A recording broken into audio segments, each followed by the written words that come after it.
जितने भी हमारे साथी आए हैं और हमारे बच्चे यहाँ हैं,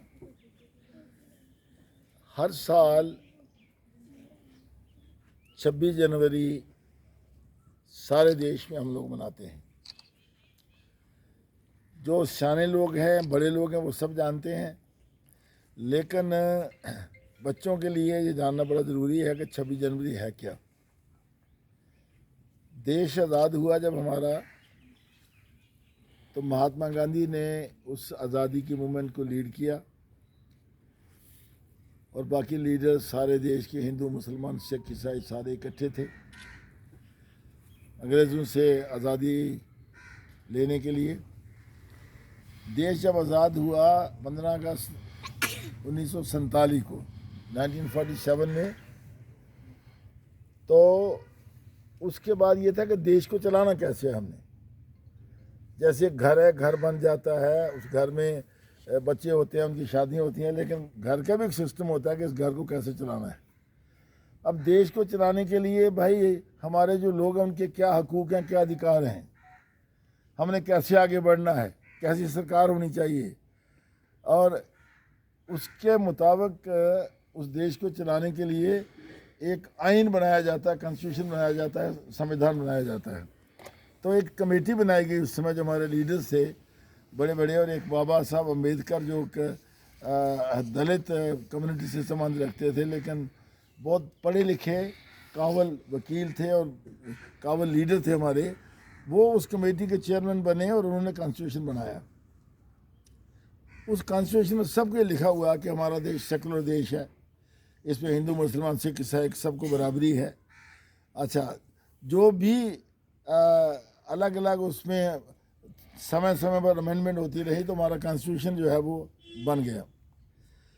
इसीलिए उस संविधान को याद करने के लिए, उस दिन को याद करने के लिए कि जिस दिन हमारे देश के नेताओं ने इकट्ठे होकर के ये हमारा जो आइन बनाया, जो कॉन्स्टिट्यूशन बनाया, जो अंग्रेजी में कहते हैं, उर्दू में आइन कहते हैं, हिंदी में संविधान कहते हैं, तो इसलिए सारा देश को मनाता है कि 1950 26 जनवरी से लेकर के हमारा आइन जो था इस देश का, इसमें लागू हो गया, इसलिए इसको मनाया जाता है। पहले 15 अगस्त 47 को आज़ादी मिली और फिर 26 जनवरी 1950 में ये कॉन्स्टिट्यूशन जो था वो लागू हुआ।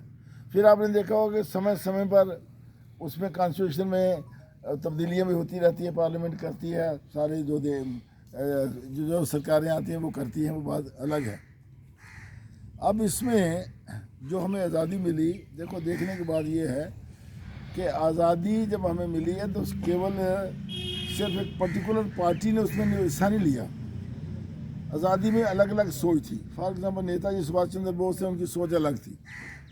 नेताजी सुभाष चंद्र बोस जो थे, मेरे ख्याल में उन्होंने एक देश के बाहर सरकार बनाई और सबसे पहले उन्होंने तिरंगा लहराया अंडमान निकोबार में, पोर्ट ब्लेयर में।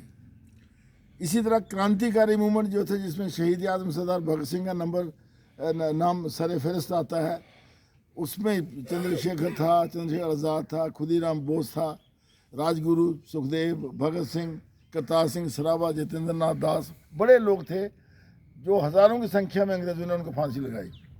वो भी अपनी लाइन पर चल रहे थे कि अंग्रेज़ों ने यहाँ से जाना चाहिए। इसी तरीके से दूसरे जो लोग थे वो शांति से जो आंदोलन करते थे, जैसे महात्मा गांधी जी थे, वो उन्होंने डांडी मार्च किया, नमक सत्याग्रह किया और शांति के रास्ते पर चलकर उन्होंने कहा जी हम आज़ादी हासिल करेंगे। तो जो भी हुआ, सब देशवासियों ने मिलकर के इस देश को आज़ाद करवाया। उसके बाद में इसका आइन बना, संविधान बना, कॉन्स्टिट्यूशन बना, और उस कॉन्स्टिट्यूशन के तरीक़ाकार पर चलकर आज हमारा देश जो चल रहा है।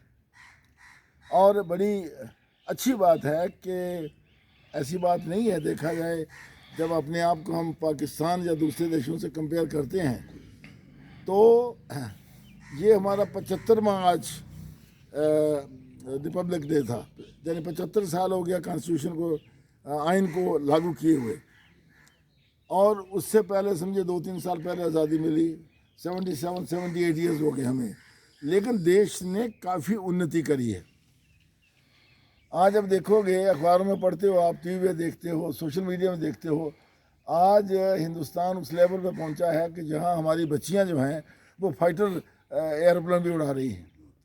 कोई सोच भी नहीं सकता था। और फाइटर जहाज़ को उड़ाना जो है वो आम आदमी का काम नहीं। आदमी तो उड़ाते हैं, लेकिन लड़कियां भी जाके आजकल आगे फौज में भी हैं, बॉर्डर सिक्योरिटी फोर्स में हैं, अर्धसैनिक बलों में हैं, सेना में हैं। तो यानी हर शोबे में हम तरक्की कर रहे हैं। हवाई जहाज़ हमारे अपने खुद बन रहे हैं, हर चीज़ हमारे देश में बन रही है, अनाज भी हमारे काफ़ी हमारे देश में पैदा हो रहा है। और इसके अलावा लेकिन सबसे बड़ी बात है कि आज भी कई किस्म की समस्याएं